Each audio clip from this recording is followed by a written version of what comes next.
Hi there, this is the gloss for the Pergola Pump, and quite different from actually telling the Pergola Pump.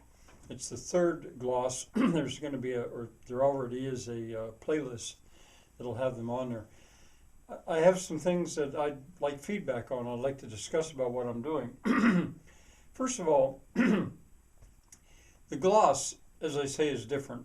If you wanted to just hear the story that I'm telling, the Pergola Pump itself, just the story, you would go to a different playlist, and you'd find that there's 9 videos on there. I think no, there's 8.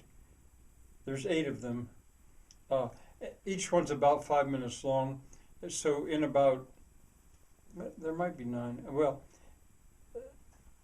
yeah, no, there's 8. So in about 8 times 5 is what, 40? In about 40 minutes, you would have the entire story of the Pergola Pump so far. Now, if you wanted to look at the front matter, that's a different playlist, and there's 9 videos there, I think. If each one was 5 minutes long, that would be 45 minutes, and that would be the equivalent of the introduction of a book. Now, a lot of people don't read introductions. They just go and start the story itself, and that's a long introduction. I mean, if you consider all that front matter. But this is going to be a very long story. This is a big story. I liken it in length to War and Peace. So I think it's justified to have such lengthy front matter at the beginning. Now, if you also, so in 85 minutes, you could have those under your belt, starting from scratch.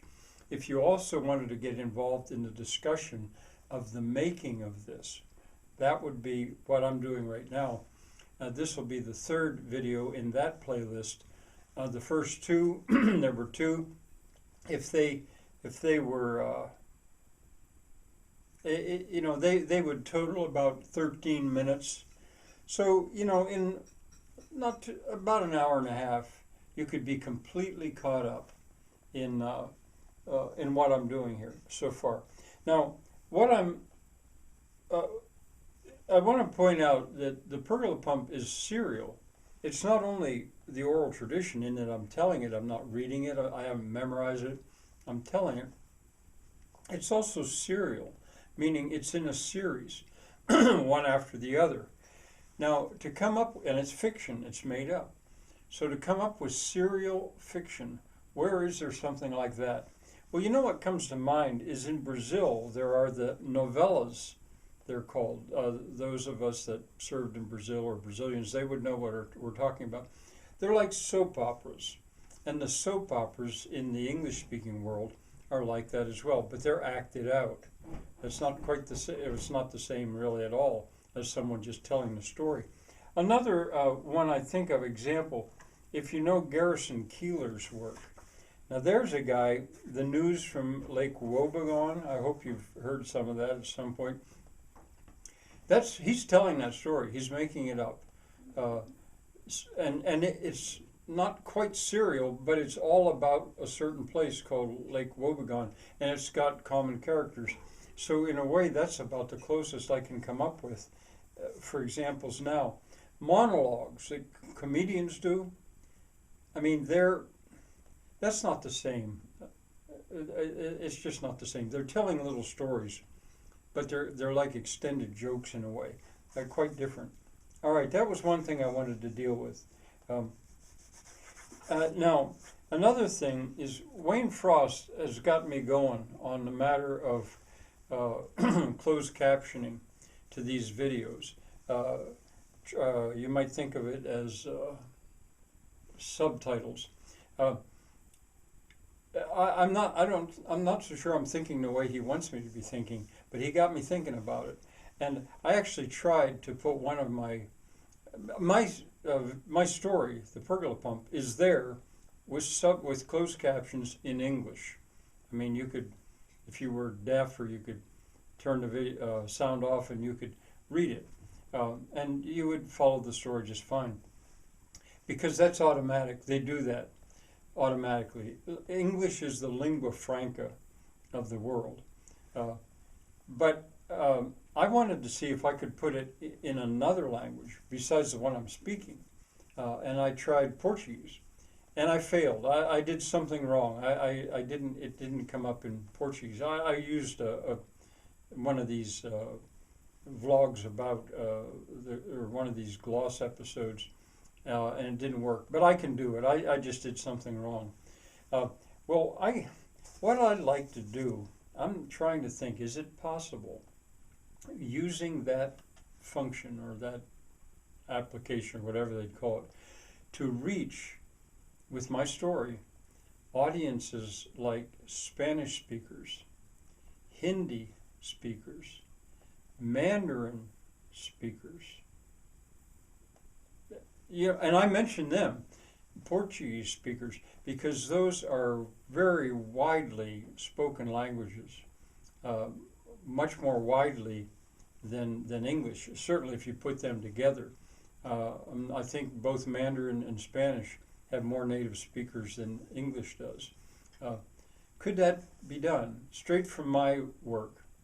And then another thought, which I like even more, is if I could find somebody, a native Spanish speaker, say, but who understood English perfectly. They heard the story and then told the story in Spanish, their version of it.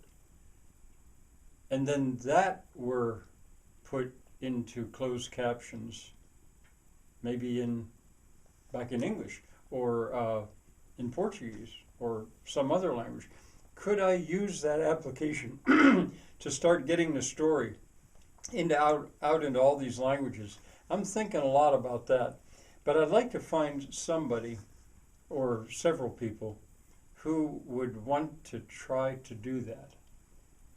And to find the right person or people, that's a challenge. They'd have to be, to do what I've described, they'd have to be fluent in both English and a foreign language.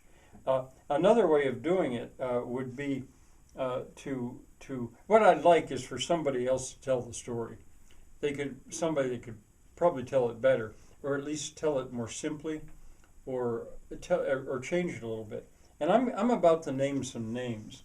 I think of these as potential tale tellers, tellers of tales.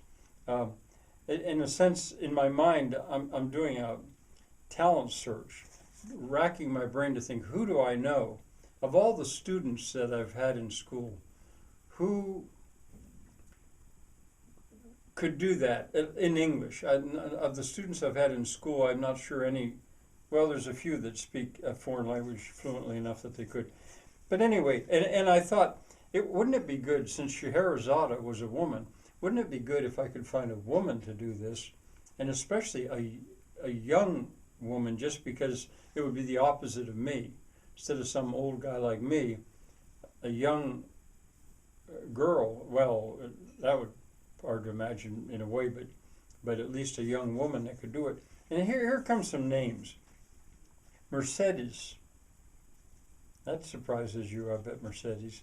Now, these are ones who actually speak a foreign language. She speaks Portuguese fluently. Lucia or Lucia. I don't know her very well, but she comes to mind. Those speak. A guy named Thomas, good friend of mine, his English and German are good enough that he could do it. Peter, a man that I know pretty well online, he speaks English and Dutch. He could do it. Now, is he a storyteller? I don't know. Thomas, he could do it because he's also an artist. He could do it if he chose to. I know a woman named Teresa that could do, her Spanish and English are good enough. She could do it if she chose to.